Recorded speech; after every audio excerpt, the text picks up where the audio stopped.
বাংলাদেশ দল যখন চ্যাম্পিয়ন্স ট্রফির চ্যালেঞ্জ মোকাবেলা করছে তখন লিটন দাস মিরপুরে নিজের ব্যাটিং কৌশল ঠিক করতে ব্যস্ত। ফর্মহীনতার কারণে জাতীয় দলে জায়গা হয়নি তার, তাই লিটন এখন ফেরার অপেক্ষায় নিজেকে নতুন করে প্রস্তুত করছেন।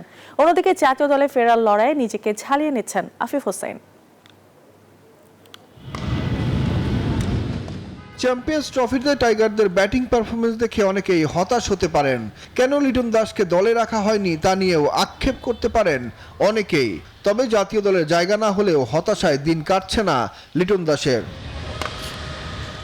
পুরো দেশ যখন ভারত বাংলাদেশের ম্যাচের দিকে তাকিয়ে, তখন লিটন দাস মিরপুরে একাডেমি মাঠে নিজেকে ফিট রাখার মিশনে। জাতীয় দলের বাইরে থাকা ইবাদত হোসেন, শামীম পাটোয়ারি, আফিফ হোসেনদের সাথে গল্পে মেতে ওঠেন লিটন। খানিক বাদে রানিংয়ের সাথে স্ট্রেচিং করে প্যাড পরে নেমে পড়েন নেটে। 2 নেট মিলিয়ে প্রায় ঘণ্টাখানেক ব্যাটিং করেন এই ওপেনার।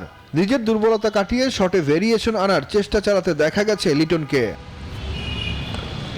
ব্যাটিংয়ের সময় ফুটওয়ার্ক, হেড পজিশন নিয়েও কাজ করেন লিটন। কোন বলে বড় শট খেলবেন বা কখন ডিফেন্স করবেন সেগুলো প্র্যাকটিস করেন লিটন দাস।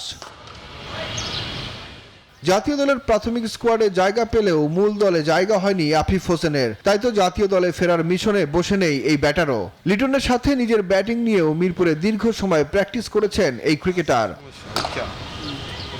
টি-20 মাস্টার শামীম পাটোয়ারিও নেটে ঘাম ঝরিয়েছেন বেশ কিছুক্ষণ। ইবাদত হোসেনও জাতীয় দলে ফিরতে এদিন কাজ করেছেন মিরপুরের একাডেমি মাঠে।